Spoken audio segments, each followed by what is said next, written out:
We live in a world where our social system is old, and our language is old, and the way we acquire goods and services is outdated. Our cities are detrimental to our health, chaotic, and a tremendous waste of energy and resources. And our politicians don't serve us.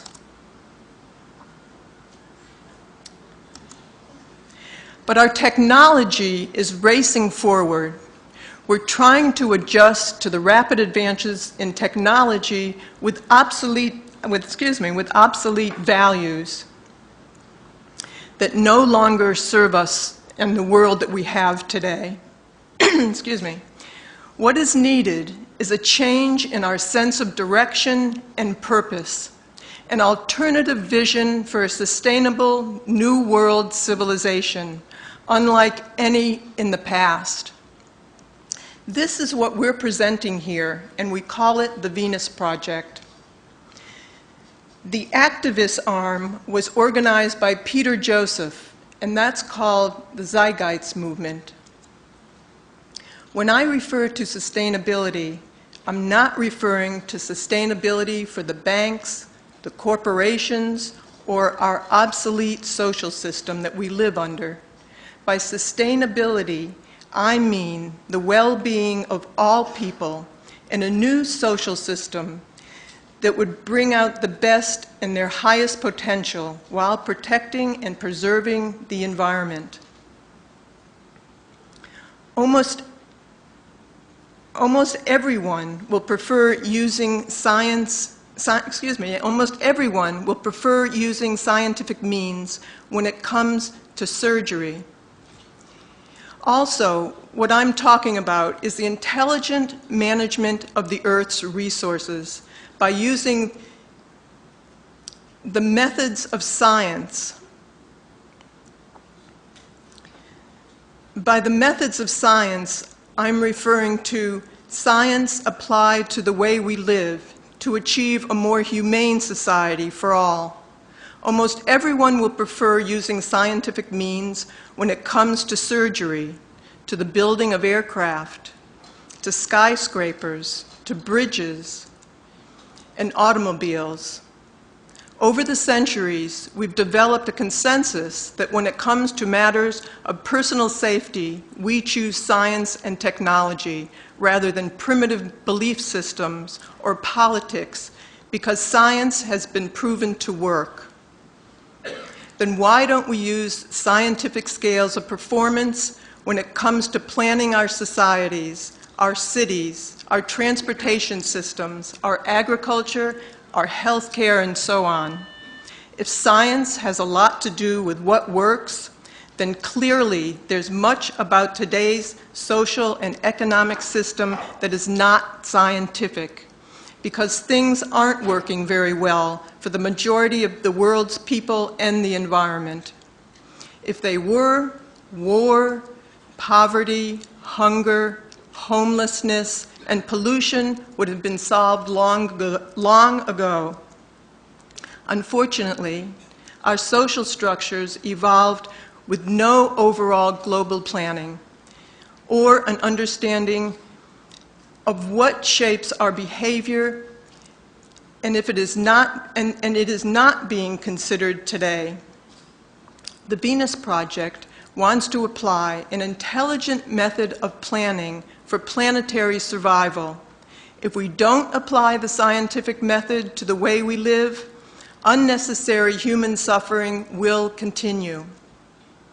We have the technological ability and the resources to feed everyone on the planet, but we don't have the money to do so.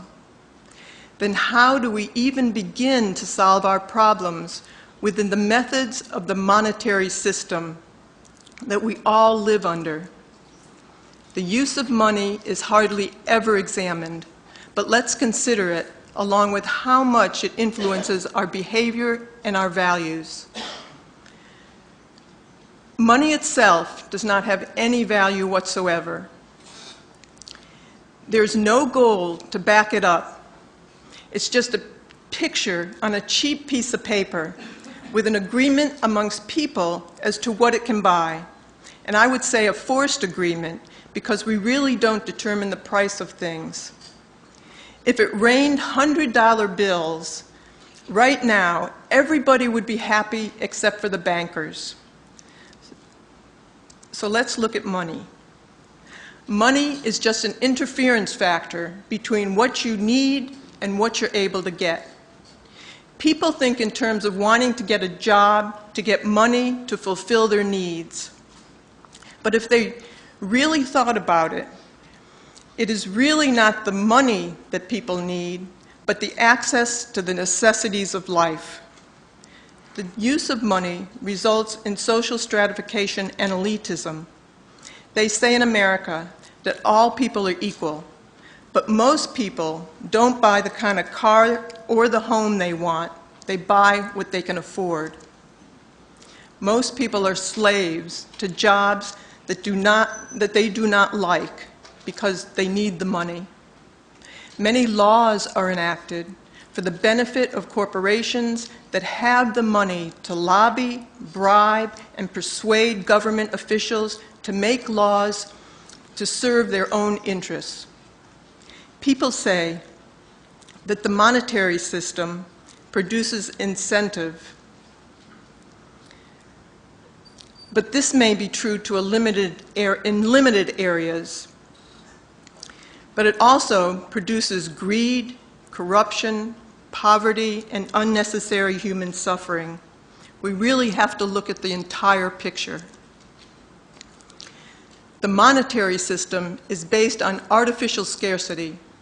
For example, food products are sometimes destroyed just to keep prices up. There's a tremendous waste of resources as a result of frequent superficial design changes in order to create continuous markets. This is very evident in the fashion industry. This system is based on the need for continuous buying. You and I are merely consumers. But one of the greatest wastes of resources and lives is the military.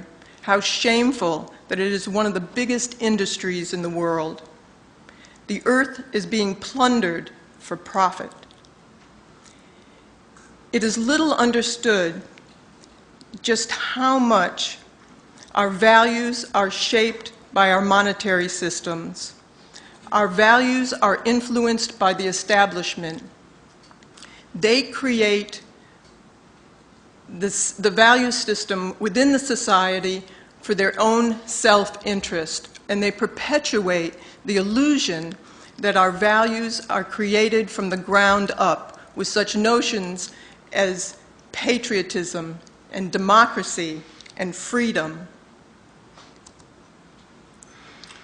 Most important, when the corporation's bottom line is profit, all decisions are made not for the benefit of people or the environment, but for the acquisition of wealth, property, and power.